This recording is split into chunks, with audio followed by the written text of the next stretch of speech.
Bonjour à tous, je suis Vincent Pavanello, président de la Maison des Mandataires. Ravi de vous retrouver pour le 3e épisode de notre nouveau format, Mes outils digitaux. Vous connaissez maintenant ce format, un patron de réseau de mandataires vient nous présenter les outils digitaux mis à la disposition de ses mandataires, comment ils les aident à réussir. Et aujourd'hui, ravi de recevoir Michel Lebras qui dirige le réseau Propriété Privée. Entre autres, on en parlera peut-être, et Propriété Privée connu pour un réseau dans lequel il y a plein d'outils. Tu me citais le chiffre avant, mais je ne vais pas faire le teasing. En tout cas, beaucoup d'investissements dans les dernières années pour améliorer, optimiser les outils. Donc, ravi de te retrouver ici, Michel. Comment vas-tu ? Merci Vincent, ça va très bien. Ça va très bien parce que cette rentrée, elle est hyper dynamique. Le marché a bien changé là à la fin du printemps. Donc on démarre un nouveau cycle immobilier et ça fait du bien. Parce que ça valide aussi nos modes de fonctionnement, à la fois en réseau d'indépendants, mais aussi concernant propriété privée, le fait qu'on n'est pas en marketing de réseau, on reste un réseau relativement traditionnel et qui du coup attire pas mal de professionnels et c'est une bonne satisfaction cette rentrée. C'était la première question que j'allais te poser avant de parler des outils digitaux, c'est un peu la fiche d'identité et Propriété Privée, on peut dire c'est le plus gros réseau non MLM en France dans lequel les gens viennent uniquement pour produire et pas pour produire et développer comme c'est le cas dans d'autres réseaux d'ailleurs qui sont partenaires de la Maison des Mandataires. Exactement, ouais. Propriété Privée, c'est un réseau qui a 18 ans d'existence, donc qui a traversé à la fois des périodes de grande croissance immobilière, des périodes de crise, et puis qui s'est développé autour du concept du professionnel de l'immobilier. Et moi, c'est une vraie conviction, c'est-à-dire que on l'a vu à travers cette crise, en fait, on a bien résisté à ce passage, parce que les gens qui sont chez Propriété Privée viennent avant tout pour faire de l'immobilier à temps plein. C'est leur métier, en fait, soit en venant de chez des confrères, agences immobilières ou d'autres réseaux, soit en étant en reconversion, mais pour en faire vraiment leur métier. Alors parfois certains passent par une phase de mi-temps et puis avant d'être à plein temps, mais effectivement, donc c'est vraiment un réseau dans lequel on vient pour faire de l'immobilier, voilà, apprendre ce métier dans une version quand même changé par rapport à l'immobilier qu'on a pu connaître par le passé. Et pas mal de pros qui viennent d'agences, tu me disais là, depuis quelques mois. Exactement, ouais, énormément. Cette année, on va avoir recruté plus de 600 professionnels, dont une grosse partie viennent d'agences, attirés par finalement un modèle où il n'y a pas de coût fixe. Chez Propriété Privée, très peu de coûts fixes, ils ont rien à payer en fait, et aussi une grosse culture immobilière, en fait beaucoup de formations, beaucoup d'accompagnement sur l'immobilier, des outils, on va en reparler là dans quelques instants, et une culture immobilière très forte, voilà. Ouais. Micro question parce que tu as abordé le sujet, le rien à payer, qui va faire réagir parce que les gens vont se demander qu'est-ce que ça veut dire. Si tu peux en une phrase le dire et puis après on passe aux outils digitaux. C'est un deal qu'on a depuis le début. En fait, depuis le début, j'ai envie de dire, ça fait 10 ans. Moi, je suis à la tête du réseau et j'en suis l'actionnaire depuis 8 ans. En fait, quelqu'un qui nous rejoint, déjà, va pas payer de charge fixe au démarrage. On lui paye même sa carte professionnelle. Il va pas payer de charge fixe et on va lui laisser le temps de progresser dans l'immobilier. Et on a un deal, ça s'appelle le bonus performance. C'était mon prédécesseur qui avait fait ça. Au-delà de 39 000 euros de chiffre d'affaires, le conseiller n'aura pas de PAC à payer pendant 1 an. Et donc, on a tous ces conseillers qui restent chez Propriété Privée et qui n'ont jamais de charge fixe finalement. Voilà la différence de pas mal de mes confrères. Ça fait partie de notre culture. Ok. Et on en reparlera dans une prochaine vidéo. Sur les outils digitaux, alors mettons-nous à la place du mandataire. Alors, s'il est chez Propriété Privée, il connaît bien les outils normalement, mais c'est toujours bien de les rappeler. Mais s'il est dans un autre réseau ou s'il est en réflexion, il y en a beaucoup qui sont en réflexion et qui nous suivent, qui nous regardent. C'est quoi les quelques outils digitaux qui font vraiment la différence chez Propriété Privée pour moi en tant que débutant ou plus expérimenté ou professionnel et qui m'aident à réussir? Alors, on a 27 applicatifs en fait à la disposition des conseillers, donc il y en a beaucoup. Évidemment, tous n'utilisent pas tous ces produits-là. Dans les produits phares et les choses phares qu'on a et qui sont bien rentrés dans la culture du réseau, parce que c'est pas le tout d'avoir les outils, il faut aussi former les gens, il faut que les gens adhèrent et s'en servent évidemment et que ce soit productif pour eux. On a un outil de prospection numérique, voilà, qui s'appelle Easy Prospect, qu'on a depuis ça fait 2 ans et demi qu'on l'a sorti, qu'on l'a développé. C'est un outil qui va permettre de travailler en amont. Voilà, ça remplace pas la prospection, mais on travaille sa prospection en amont, à la fois à travers les cadastres, à travers ce qu'on appelle le scrapping d'annonces, donc les annonces disponibles sur le marché, leur identification sur les territoires, les cadastres. Voilà, il y a toute une analyse comme ça, notamment aussi avec les DPE. Et nos conseillers travaillent leur prospection en amont, le discours commercial qui va avec cette prospection. Et ensuite, ils vont sur le terrain, effectivement. On est parti actuellement sur un travail sur une V2 d'Easy Prospect dans lequel on inclut un peu plus d'IA, justement pour intégrer une recherche plus pertinente des annonces et surtout la confrontation des besoins des clients avec cette prospection numérique, cette recherche d'annonces aussi sur le web. Voilà. Là, on est en train de travailler dessus. Cette version-là, je pense, sortira milieu d'année prochaine parce que ce sont des gros développements pour optimiser justement cette prospection numérique. Ok, donc prospection numérique, là, effectivement, vous êtes allé très loin et donc ça aide. Tu as des exemples ou un exemple de conseillers qui, juste avec ces outils-là, réussissent leur première année, leur deuxième année? Enfin, tu as une idée de ce que ça représente, par exemple, comme part de mandat, à peu près? Alors moi, j'ai été assez surpris. Quand on l'a lancé, en fait, je m'attendais pas à une aussi bonne adhésion de la part des conseillers. Je pense que ça représente pas loin de 10% des mandats, en fait.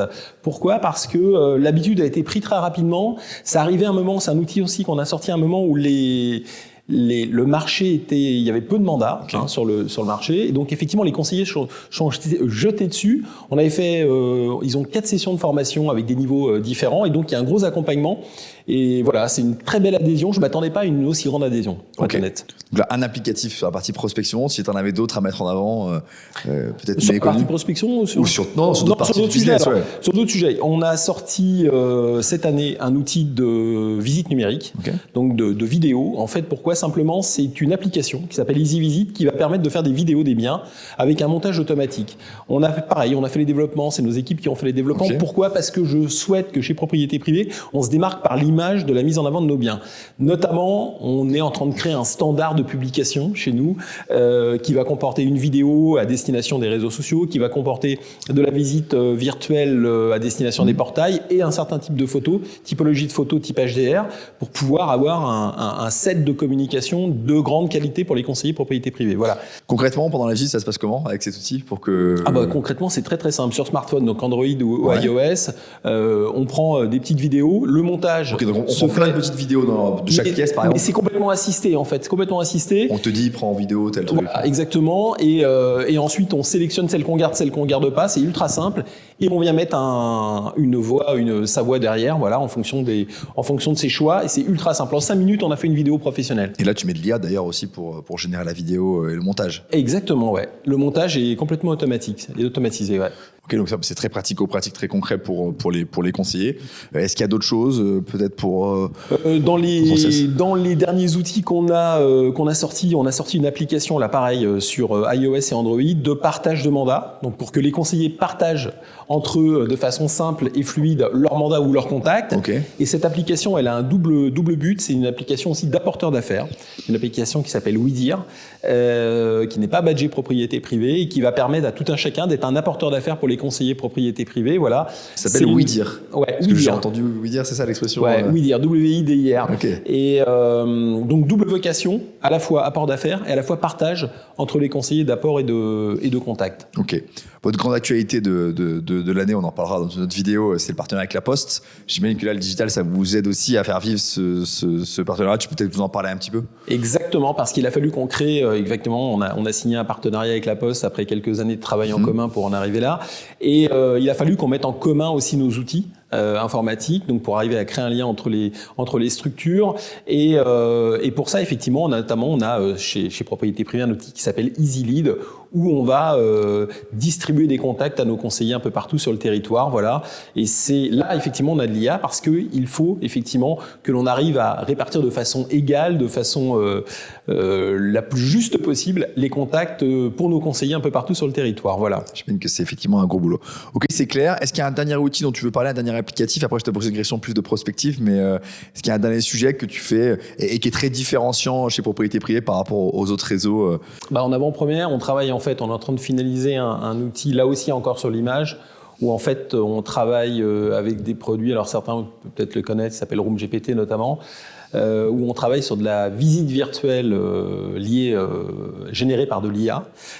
C'est un domaine qui est en train de progresser à une vitesse incroyable, et donc on va adjoindre ça à nos outils de traitement de l'image pour effectivement permettre à nos conseillers effectivement de mettre en avant les biens encore de façon encore plus sympathique pour les clients. Tu viendras de le présenter, et tous ces développements, on va faire un petit rappel aux gens qui nous écoutent. Beaucoup de gens qui sont en train de choisir de leur réseau, de changer de réseau, ont parfois une comparaison, j'allais dire, un peu limitée. C'est-à-dire, je regarde le prix du pack et puis la rétrocommission. C'est très important. Je ne dis pas du tout que c'est pas important en tant qu'entrepreneur, mais renseignez-vous aussi sur les développements qui sont faits dans le réseau, de l'énergie, des ambitions, des investissements qu'ils ont faits, parce que je le dis souvent, un pack à 50 €, ça peut être parfois très cher, et un pack à 100 €, ça peut être parfois très très très bon marché si en face il y a plus de services. Et donc c'est pour ça aussi qu'on fait ces vidéos, pour vous montrer la dynamique, et pour vous montrer aussi que les réseaux, c'est tous ces développements dont tu parles, c'est à chaque fois beaucoup d'investissements en temps, en argent, en énergie, en test. Et donc c'est aussi un des intérêts de cette session. Un peu de prospective pour finir. Le conseiller immobilier chez Propriété Privée, tu vas nous parler évidemment de celui-ci, mais de manière plus large, dans 5 à 10 ans, comment tu le vois, c'est quoi ta vision de l'évolution de ce métier? Plutôt 5 ans, 10 ans, j'ai pas trop d'idées, mais on va dire à 5 ans. Alors moi, je crois vraiment au modèle de l'indépendant. C'est-à-dire que si on regarde aussi notamment ce qui se passe dans les pays anglo-saxons, au Canada, aux États-Unis, effectivement, le sujet n'est pas d'opposer des modèles d'agences, d'indépendants, de ça. C'est pas ça le sujet. En fait, pour moi, le sujet sur les 5 prochaines années, c'est comment le consommateur, donc le client, vendeur ou acquéreur, va consommer l'immobilier. Comment on va à sa rencontre. Pour moi, ça, c'est fondamental, en fait. C'est comment on va au devant de son besoin et on arrive à suivre son besoin. Nous, par exemple, on a développé chez Propriété Privée le sujet des stands. Alors, stands que l'on peut retrouver dans des bureaux de poste, stands qu'on peut retrouver sur des marchés, ou stands qu'on peut retrouver dans des centres commerciaux, dans lesquels les conseillers, effectivement, vont exposer leurs services. Et ça, c'est une nouvelle manière de venir au devant du client. Alors oui, l'aspect numérique, c'est important. On a tous travaillé, tous les réseaux, tous les grands réseaux ont travaillé sur ces aspects-là. La prospection numérique, notamment, c'est un élément qui permet d'être plus performant. Donc ça va être la combinaison, les 5 prochaines années, à la fois du numérique, où on va travailler plus efficacement, plus rapidement. On a aussi, je ne l'ai pas cité, mais on a aussi des outils de contractualisation numérique où les clients reçoivent en signature électronique l'ensemble des documents et comme ça peuvent rapidement contractualiser. Et surtout, la rencontre avec le physique. C'est-à-dire comment on va au devant du client. Nous, on a cette solution-là, c'est-à-dire vraiment, on a généralisé sur tout le territoire ces stands avec lesquels les conseillers propriété privée se mettent en avant. Donc c'est vraiment cette conjugaison, et je pense que l'indépendant est tout particulièrement bien choisi pour pouvoir avoir ce type de réaction avec les clients, parce que son métier, ça va être de se concentrer sur la relation client. Voilà. Il laisse tomber le côté administratif, ça c'est le réseau qui s'en occupe, le côté formation, c'est le réseau aussi.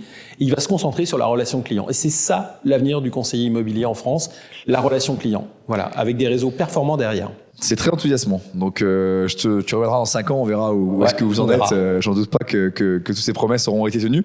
Merci Michel d'être venu sur cette chaîne pour nous parler des outils digitaux du groupe Propriété Privée. À très vite. Merci à vous d'avoir suivi ce 3e épisode. Rendez-vous pour le prochain, le 4e, dans quelques semaines. Merci.